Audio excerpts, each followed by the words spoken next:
जय राधा माधव कुंज विहारी। जय राधा माधव कुंज विहारी।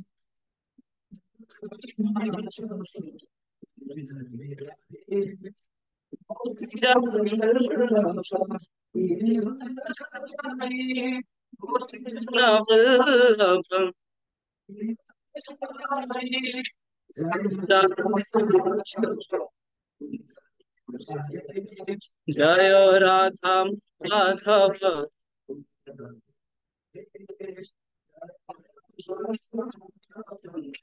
कुंज विहरी। यशोदानंदन ब्रज जन रंजन। यशोदानंदन ब्रज जन रंजन। यमुना तीरवनचारे। यमुना तीरवनचारे।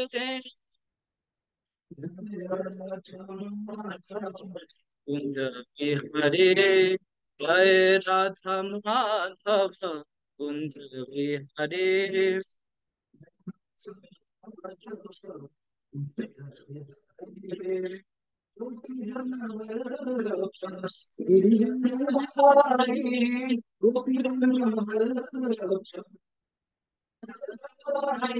जय राधा माधव।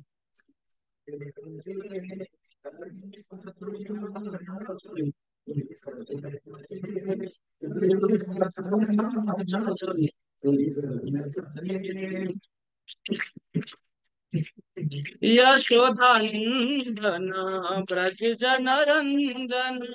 यशोदानंदन ब्रज जन रंजन। यमुना तीर चारे। यमुना तीर चारे। जय राधा माधव कुंज बिहारी। जय राधा माधव कुंज बिहारी। हरे कृष्णा कृष्ण कृष्ण हरे हरे। हरे हरे राम राम राम हरे हरे। हरे कृष्णा कृष्ण कृष्ण हरे हरे। हरे राम राम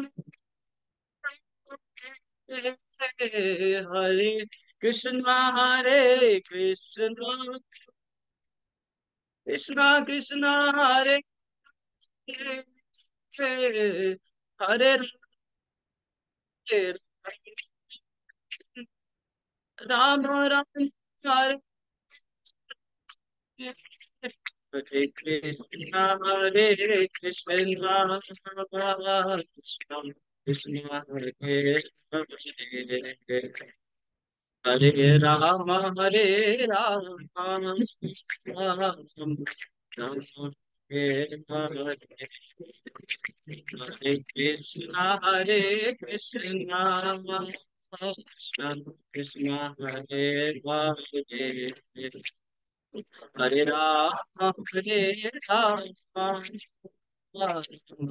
राम हरे हरे। जय राधा माधव कुंज बिहारी। जय राधा माधव कुंज बिहारी। गोपीजन वल्लभ गिरिवरधारी। गोपीजन वल्लभ गिरिवरधारी। यशोदानंदन ब्रज जन रंजन। जन रंजन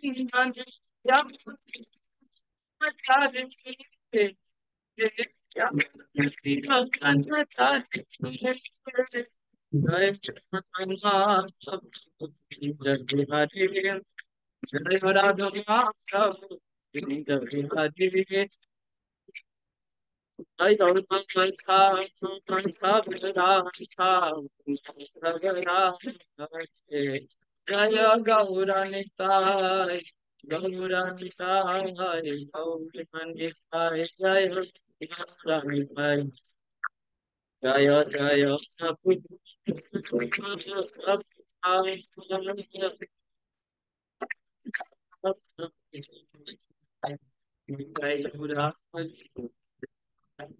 हरि बोल, हरि बोल, हरि बोल।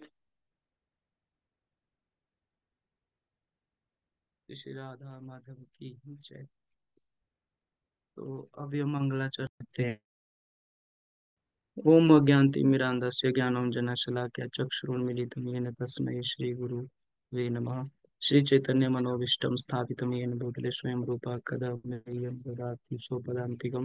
वन्दे ओं श्रीगुरु श्रीयुतपदकमलं श्रीगुरुन् वैष्णवांश्च श्रीरूपं साग्रजातं सहगण रघुनाथ तम सुदीवं साद्वैतं सावधूतं परिजनसहितं कृष्ण चैतन्य देवं श्री राधा कृष्ण पादान सहगण ललिता श्री विशाखान्वितांश्च। हे कृष्ण करुणा सिंधु दीन बंधु जगतपते गोपेश गोपिका कांद राधा कांद नमोस्तुते। तप्त कंचन गौरांगी राधे वृंदावनेश्वरी वृषभानुसुते देवी वांछा कल्पतरुभ्यश्च कृपा सिंधुभ्यश्च च पतितानां पावनेभ्यो वैष्णवेभ्यो नमो नमः। जय श्री कृष्ण चैतन्य प्रभु नित्यानंद श्री अद्वैत गदाधर श्रीवासादि गौर भक्त। हरे कृष्णा कृष्ण कृष्ण हरे हरे, हरे राम राम राम हरे हरे। अभय की इच्छा थी कि उनका रथ हो और वे अपनी रथ यात्रा निकाल सके। सहायता के लिए उन्होंने अपने पिताजी से कहा। गौर मोहन राजी हो गए, लेकिन इसमें कठिनाइयां थी। जब वे अभय को कई बड़ियों की दुकान पर ले गए तो उन्होंने पाया कि रथ बनवाना उनके सामर्थ्य की बात नहीं है। जब वे घर लौटे तो अभय रोने लगे और एक वृद्ध बंगाली महिला उनके पास गई और उनसे पूछा कि बात क्या है। तो गौर मोहन ने बताया कि बच्चा रथ यात्रा के लिए रथ चाहता है, लेकिन उसे बनवाना उनके लिए संभव नहीं है। ओह, मेरे पास एक रथ है, तो महिला ने कहा और उन्हें अपने घर आमंत्रित करके उनके उनसे रथ दिखाया।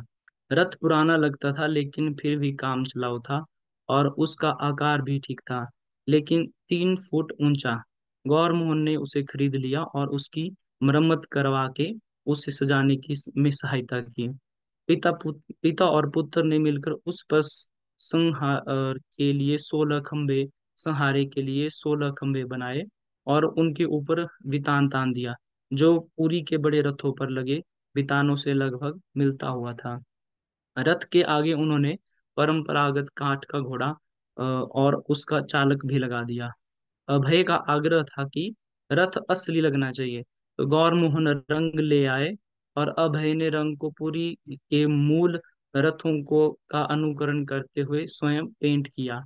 उनमें बड़ा उत्साह था और समारोह के विविध पक्षों की व्यवस्था उन्होंने बड़ी लगन से की।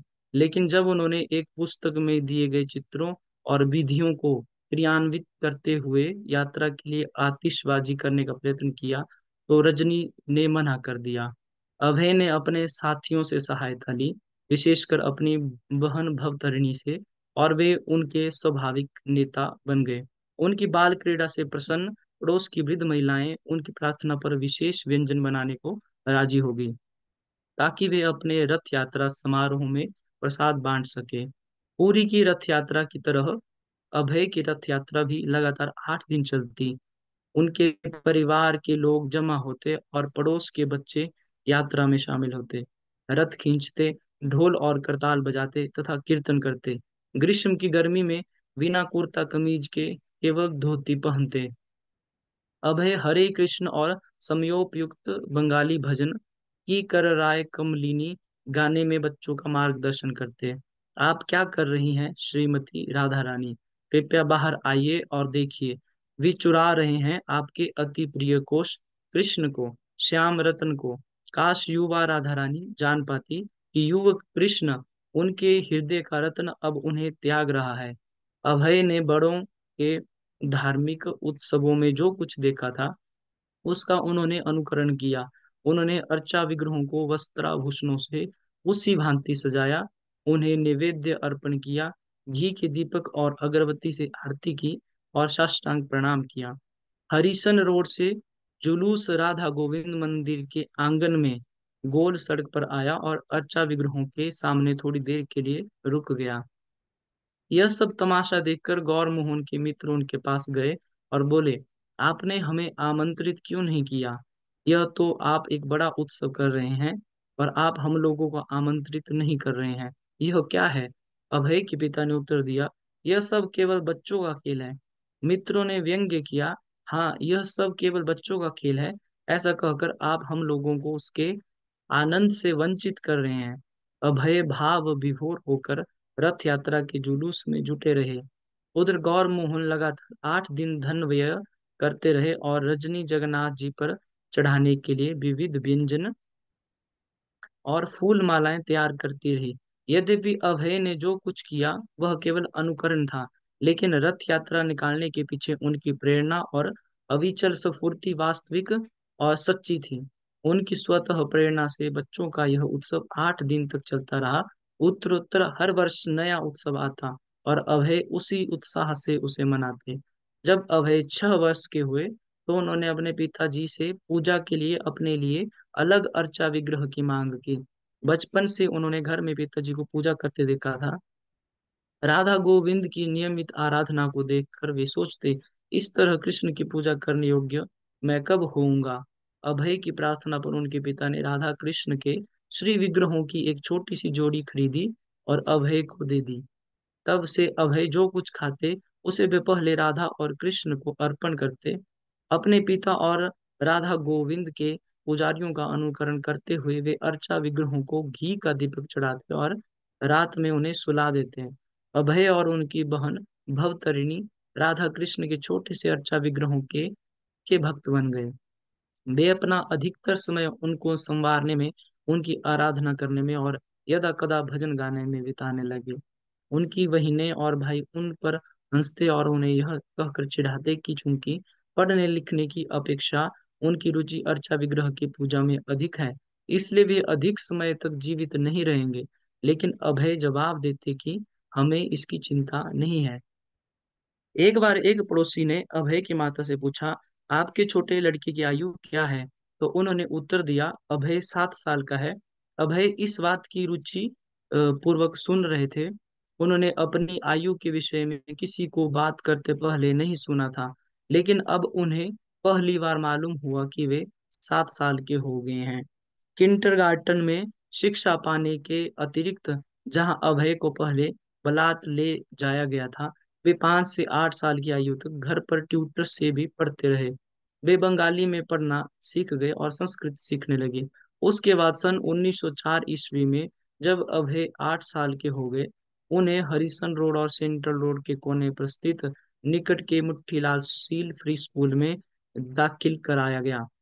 मोतीलाल स्कूल लड़कों का स्कूल था, जिसकी स्थापना सन 1842 ईस्वी में एक संपन्न सुवर्ण वणिक वैष्णव ने की थी। स्कूल का भवन पत्थर का बना था। वह 2 मंजिला था और उनके चारों ओर पत्थर की 4 दीवारी थी। इसके अध्यापक भारतीय थे और विद्यार्थी स्थानीय सुवर्ण वणिक परिवारों के बंगाली थे। धोती और कुर्ता पहने हुए लड़के अपने माता पिता को छोड़कर सवेरे अपने घरों से निकलते और हाथ में कुछ किताबें और टिफिन लिए हुए वे छोटे छोटे समूहों में चलते हुए स्कूल की ओर बढ़ते। स्कूल के अहाते में पहुंचकर वे एक साथ खेलते और बातें करते, जब तक कि घंटे की टन टन उन्हें अपनी कक्षाओं में जाने को न बुलाती। बच्चे बड़े कमरों को पार करते हुए सीढ़ियों से चढ़ते उतरते, स्कूल की दूसरी मंजिल पर सामने के विस्तृत बरामदे में जा पहुंचते। तब उन्हें उनके अध्यापक उन्हें लकड़ी की डेस्कों के पीछे बेंचों पर बैठाते, जहां गणित, विज्ञान, इतिहास, भूगोल और उनके अपने वैष्णव धर्म और सांस्कृतिक संस्कृति में उन्हें शिक्षा दी जाती। कक्षाएं अनुशीलित थी और नियमबद्ध रूप से चलती थी। हर लंबी बेंच पर 4 बच्चे बैठते। चारों के लिए डेस्क एक ही थे, जिसमें 4 दवातें बनी होती थी। यदि कोई लड़का शरारत करता तो उसके अध्यापक उसे बेंच पर खड़े हो जाओ का आदेश देते थे। बंगाली पुस्तक का नाम जिससे बच्चे पढ़ते थे फोक टेल्स ऑफ बंगाल था। वह परंपरागत बंगाली लोक कथाओं का संग्रह थी, ऐसी लोक कथाओं का जिन्हें दादी वहां के बच्चों को सुनाया करती थी, जैसे चुड़ैलों, भूतों, तांत्रिकों, वार्तालाप करने वाले पशुओं, सज्जन ब्राह्मणों या कभी कभी दुष्ट ब्राह्मणों, सूरवीर सैनिकों, चोरों, राजकुमारों, राजकुमारियों, अध्यापक, त्यागों, सद्गुणों, धार्मिक विवाहों आदि की कथाएं। नित्य स्कूल जाने आने में अभय और उनके मित्र कलकत्ता की सड़कों पर नियमित चलने वालों को पहचानने लगे थे, और नहीं तो अपने बचकाने दृष्टिकोण से इनमें प्रायः घोड़ा गाड़ियों में चलने वाले गौर साहब थे, भाड़े की गाड़ियां चलाने वाले ड्राइवर थे, झाड़ू से सड़कें साफ करने वाले भंगी थे, और यहाँ तक कि स्थानीय जेब कतरे और सड़क के मोड़ों पर खड़ी रहने वाली वेश्याएं भी थीं। जिस साल हरिसन रोड पर बिजली की ट्रॉम गाड़ियां चलने के लिए लोहे की पटरियां बिछाई गई, उसी साल अभय 10 साल के हुए। वे श्रमिकों को पटरियां बिछाते हुए देखते रहते, और जब उन्होंने पहली बार ट्रॉली कार में लगी हुई छड़ को ऊपर के तार का स्पर्श करते हुए देखा, तो उन्हें अचंभा हुआ। उन्हें दिवा स्वप्न आने लगे कि एक छड़ी लेकर वे सिर के ऊपर कतार स्वयं छू रहे हैं और बिजली के बल से भाग रहे हैं। यद्यपि बिजली कलकत्ता के लिए नई वस्तु थी और इसका प्रचलन अधिक नहीं था, और केवल संपन्न लोग ही अपने घरों में बिजली लगवा सकते थे, लेकिन बिजली की ट्रॉम के साथ अभय और उनके मित्र सड़कों पर घूमकर ऐसे खराब बल्बों की तलाश करते और जो बिजली के कर्मचारी सड़कों पर छोड़ जाते थे। जब अभय ने पहली बार अपना ग्रामोफोन बक्सा देखा, तो उन्होंने सोचा कि इसमें कोई बिजली का आदमी या भूत गा रहा है। अभय को कलकत्ता की भीड़ से भरी सड़कों पर साइकिल चलाना पसंद था। यद्यपि स्कूल में फुटबॉल क्लब की स्थापना के बाद उन्होंने गोलकीपर बनाए जाने की प्रार्थना की थी, जिससे उन्हें दौड़ना न पड़े, किंतु वे साइकिल चलाने में बड़े तेज थे। उन्हें दक्षिण की ओर डलहौजी स्क्वायर जाना बहुत पसंद था, जहां बड़े बड़े फव्वारे हवा में जल की पिचकारियां छोड़ते रहते थे। यह स्थान राजभवन के निकट था, जहां वायसराय का निवास था, जिसमें अभय दरवाजों से अंदर झांक सकते थे। साइकिल से दक्षिण की ओर आगे बढ़ते हुए वे मैदान के खुले मेहराबों को पार करते, जो कलकत्ता का मुख्य सार्वजनिक पार्क था।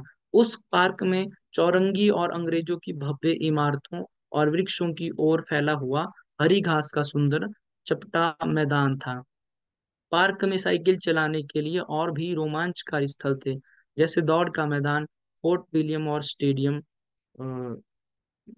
मैदान गंगा के तट पर था, जिसका स्थानीय नाम हुगली है। अभी कभी कभी अभय इसके किनारे किनारे साइकिल चलाते हुए घर लौटते।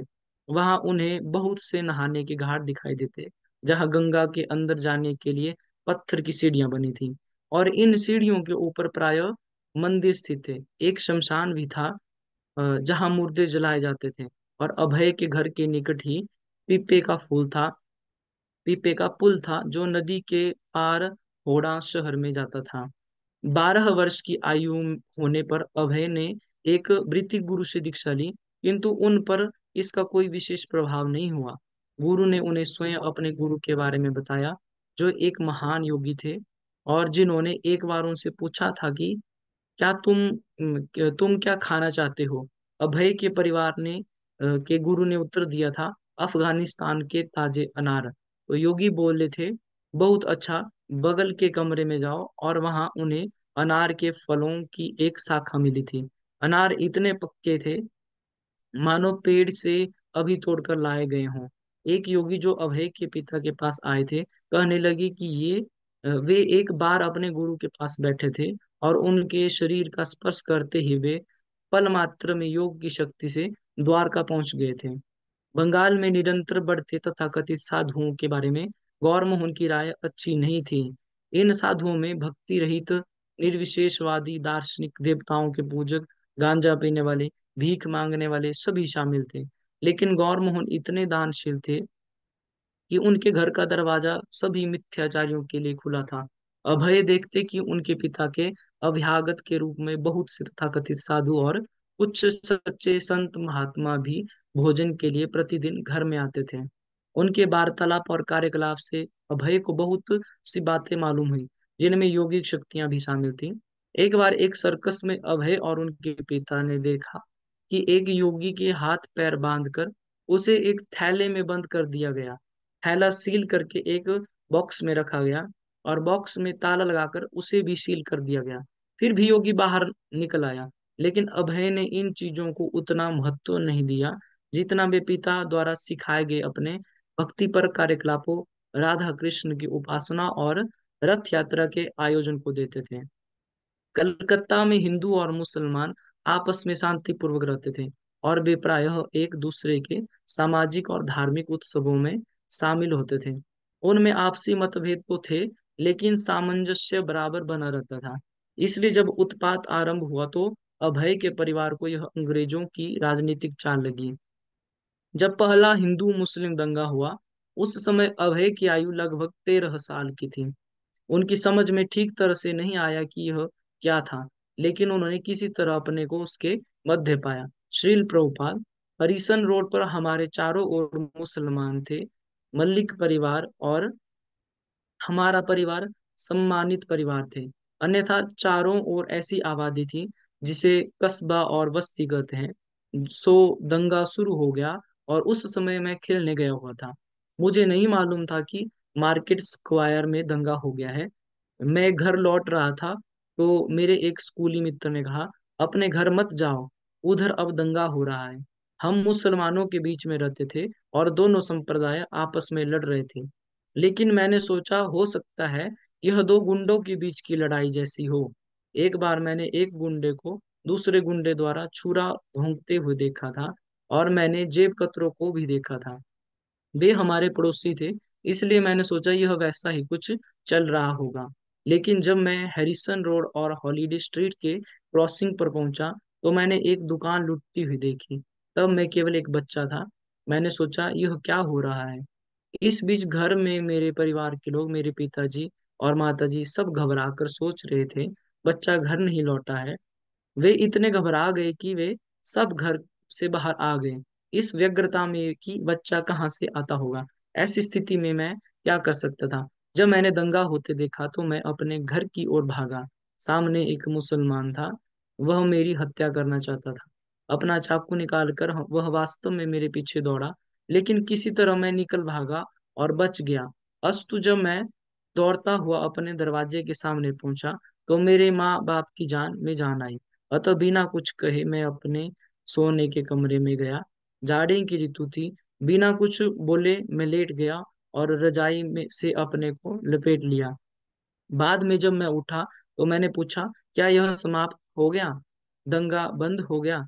जब अभय 15 साल के थे तब उन्हें बेरी बेरी रोग हो गया और उनकी माँ को, जो स्वयं भी इस रोग से पीड़ित थी, सृजन कम करने के लिए नित्य उनके पैरों में कैल्शियम क्लोराइड पाउडर की मालिश करनी पड़ती थी। अभय शीघ्र अच्छे हो गए और उनकी माँ भी, जिन्होंने अपना कोई भी काम बंद नहीं किया था, अच्छी हो गई। किंतु एक साल बाद ही 46 वर्ष की आयु में उनकी माँ का अचानक देहांत हो गया। उनकी मृत्यु से अभय के कोमल बचपन के दृश्यों पर अचानक पटाक्षेप हो गया। उनका प्यार भरा लालन पालन, पुत्र की सुरक्षा के लिए उनकी प्रार्थनाएं, मंत्र जाप, खिलाना पिलाना, पहराना, संवारना, कर्तव्य प्रेरित डांट फटकार, उनकी बहनों और उनकी तुलना में माता की मृत्यु का अधिक प्रभाव हुआ। पिता से निश्चय ही अब उन्हें अधिक लाड प्यार मिलने लगा। वे 16 साल के हो चुके थे, लेकिन अब उन्हें अपने बूते पर बड़े होकर संसार की जिम्मेदारियां संभालने के लिए तैयार होना पड़ा। उनके पिता उन्हें सांत्वना देते, वे अभय को शिक्षा देते कि संसार में किसी भी वस्तु के लिए दुखी नहीं होना चाहिए।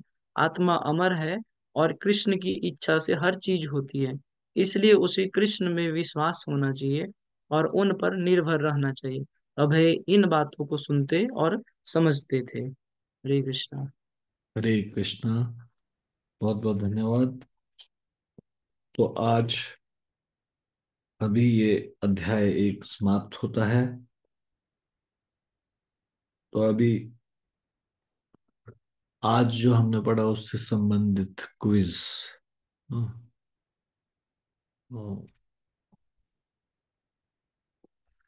आप लोगों को हाथ खड़ा करना है जब आपसे कुछ प्रश्न पूछा जाए।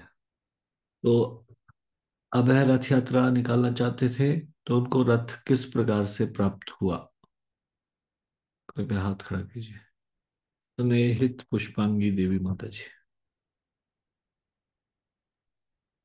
प्रभु जी धन्यवाद प्रभु जी। हाँ जी, तनुज प्रणाम।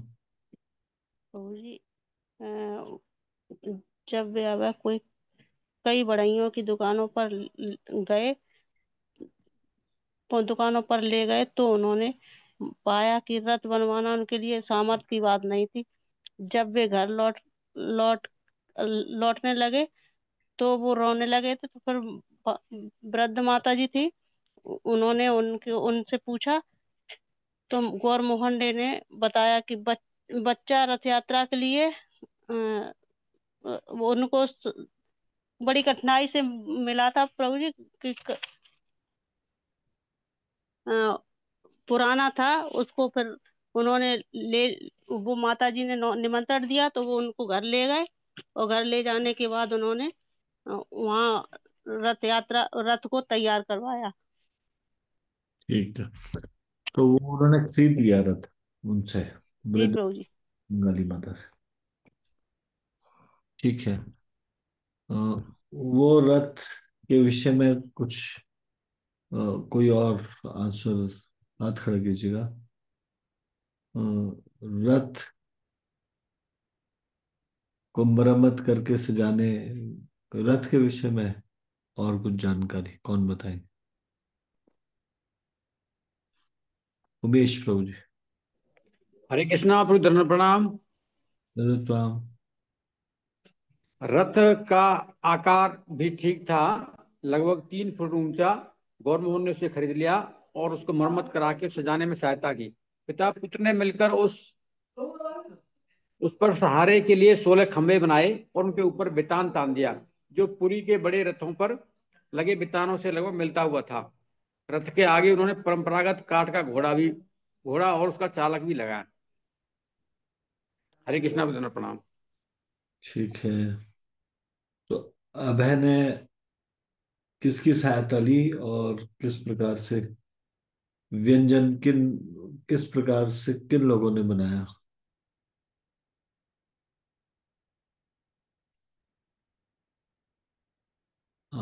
पुष्पा जोशी माता जी।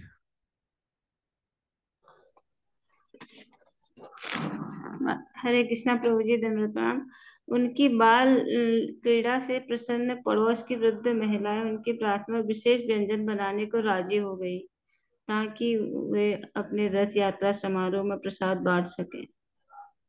ठीक है, तो ये तो भोजन हुआ, ये व्यंजन बनाए गए। बाकी और किसकी सहायता ली उन्होंने? अपनी बहन बहुतरणी और छोटी बहन भवतरणी की। ठीक है। ठीक है, डायरेक्टली भी आंसर कर सकते हैं। अभी मैं कुछ पूछने जा रहा हूँ। ये रथ यात्रा कितने समय चली? 8 दिन चलती रही है रथ यात्रा। ठीक है। अभी जो नेक्स्ट क्वेश्चन पूछ रहा हूँ उसके लिए हाथ ही खड़ा करना। अ, उन्होंने, अभय ने हरे कृष्ण का कीर्तन किया और क्या गाया? कौन सा क्या भजन गाया?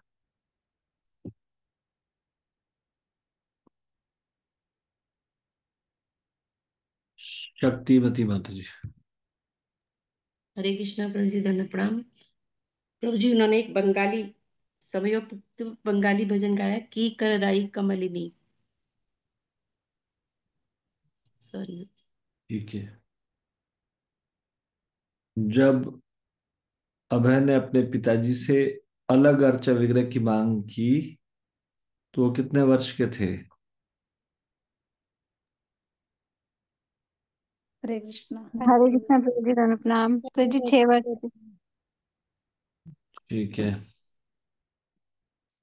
तो उनकी सेवा किस प्रकार से करते थे वो?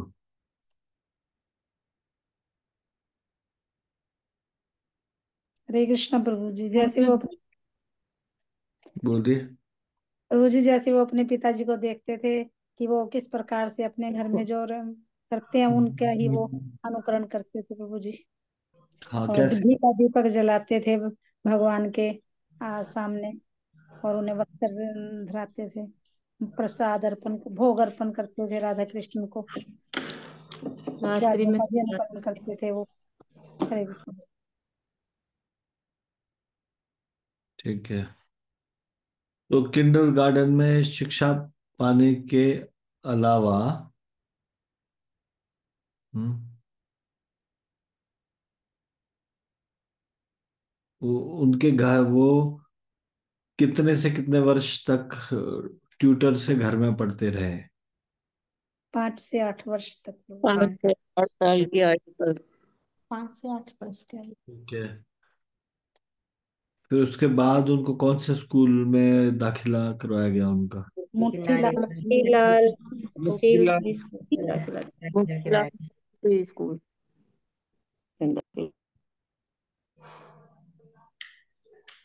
की स्थापना। स्कूल की ड्रेस क्या थी? धोती कुर्ता। वहां पे वो एक बंगाली पुस्तक पढ़ाई जाती थी, उसका नाम क्या था? फोक टेल्स ऑफ फोकिया बंगाल। जो Bengal. Folk tales of. Of Bengal. उसमें किस प्रकार लोक कथाएं। की कथाओं का संग्रह था? हाँ जी। किस चुड़ैलों की, भूत प्रेतों का तांत्रिक तांत्रिक की, शिक्षा का, सैनिकों। Talking animals, saintly Brahmanas, heroic warriors, thieves, princess, Prince, गुण। spiritual renunciation and virtuous marriage. ठीक। राज तो अब यह कितने वर्ष के थे जब ये ट्राम गाड़ियां चलाने के लिए लोहे की पटरियां बिछाई गई? 10 वर्ष के। 10 वर्ष के। 10। 10 तो उनको किस प्रकार के स्वप्न आने लगे? कि वो लकड़ी लेके वो एक इलेक्ट्रिक पोल से लगा के वो जा रहे हैं इस तरह से, बल से भाग रहे इलेक्ट्रिक पोल के सहारे से वो चल रहे हैं। हम्म। लगे एक छड़ी की बिजली के बल से भाग रहे हैं उस तार को छूकर।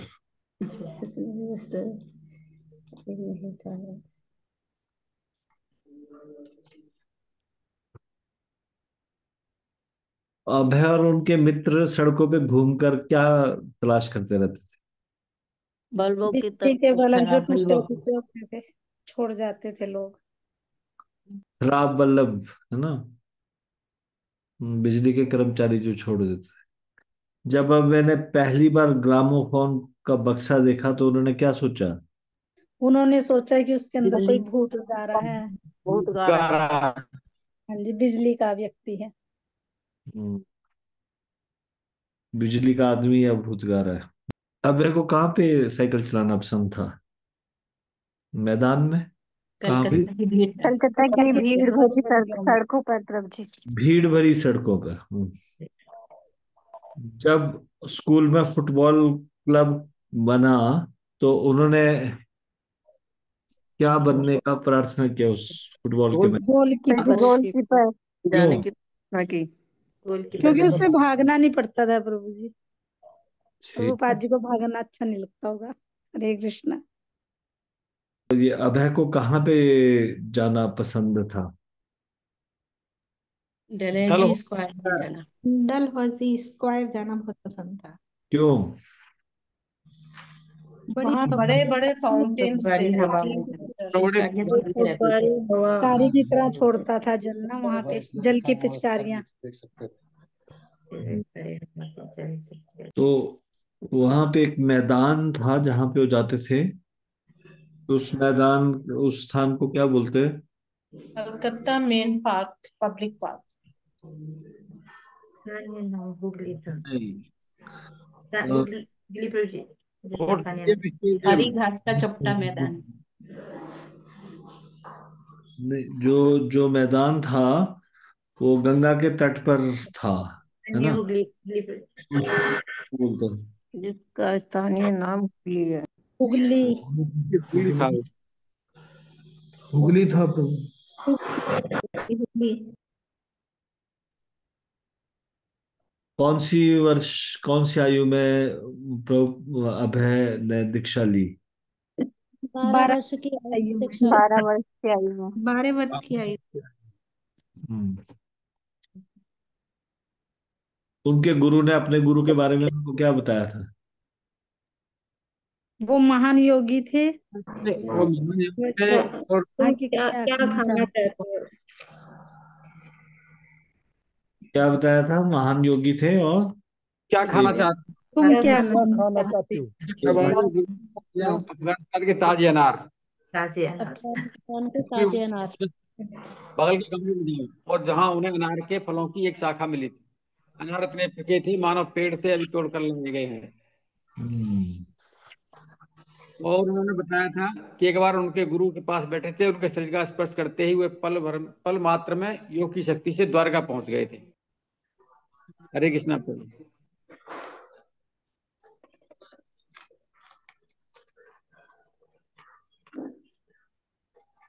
तो जो बंगाल में बहुत ज्यादा साधु की संख्या में बढ़ोतरी हो रही थी, उनके विषय में गौर मोहन जी का क्या विचार था? जी राय उनकी राय अच्छी अच्छी नहीं नहीं थी थी। उनके वो बारे में। कहते थे वो भक्ति रहित निर्विशेषवादी दार्शनिक, देवताओं की पूजक और गांजा पीने वाले और भीख मांगने वाले थे।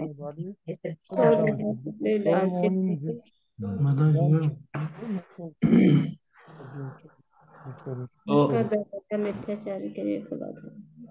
तो उसके बावजूद मतलब वो गौर मोहन जी उन लोगों का वेलकम नहीं करते थे, उनको अपने घर नहीं मानते थे।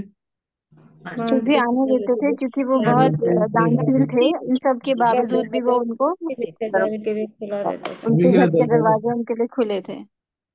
तो कलकत्ता में हिंदू और मुस्लिमों में तनाव था और उनके बीच में अच्छे रिश्ते नहीं थे, हाँ या ना?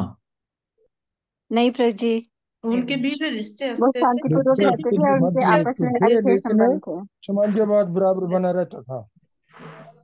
अच्छा संबंध था और एक दूसरे के सामाजिक और धार्मिक उत्सवों में शामिल होते थे। जी प्रभु। यस प्रभु जी। अपने को तो कौन सी साल की उम्र थी जब हिंदू मुस्लिम का दंगा हुआ? 13 जी 13 साल की। 13 साल की। 13 ईयर्स। ठीक है। तो ये दंगा कहाँ पे हो रहा था? हरीशन रोड पर चारों ओर मुसलमानों थे। हाँ, लेकिन मार्केट स्क्वायर में दंगा हो रहा था। मार्केट स्क्वायर में दंगा हो रहा था। ठीक है। तो जब उनको रोका गया, स्कूली एक मित्र ने रोका, उधर मत जाओ, अपने घर की तरफ, वहां दंगा हो रहा है। लेकिन फिर भी वो निकल गए। उन्हें लगा कि दो गुंडे आपस में लड़ रहे और ऐसे जेब करते थे ऐसे। हाँ।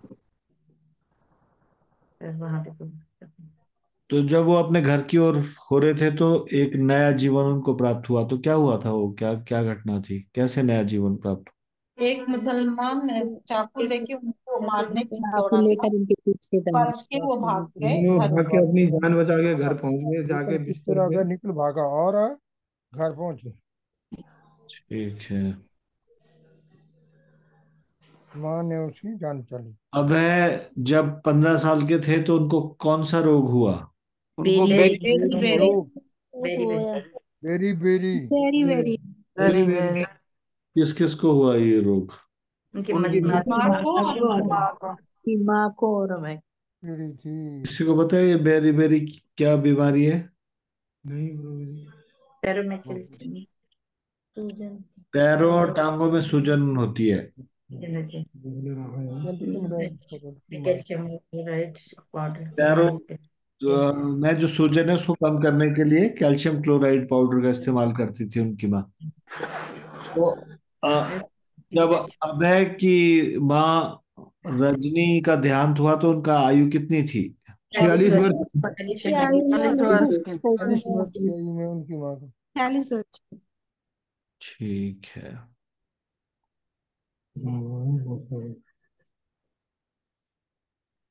तो उनके पिता जब उनकी माता का देहांत हो गया तो उनके पिता ने उन्हें क्या सांत्वना दी, क्या उन्हें समझाया? ये सोल इटर्नल है और किसी वस्तु के लिए दुखी नहीं होना चाहिए। भगवान कृष्ण की इच्छा पर हर चीज होती है, भगवान की इच्छा से इसलिए ही होता अमर है है सब और कुछ। कृष्ण की इच्छा पर हर चीज आत्मा अमर है और कृष्ण की इच्छा आत्मा से ही अमर है, कृष्ण की इच्छा से हर चीज होती है। इसलिए इनमें विश्वास होना चाहिए, उन पर निर्भर करना चाहिए। निर्भर होना चाहिए। मुझे आवाज बहुत धीमी आ रही है। वो सुनते और समझते थे। ठीक है, धन्यवाद। अभी ये पूरा हुआ है ना। और कल से हम सेकंड चैप्टर शुरू करेंगे, प्रकरण 2। आप सब लोगों का बहुत बहुत धन्यवाद। शिल प्रभुपाद लीलामृत की जय। शिल प्रभुपाद की जय।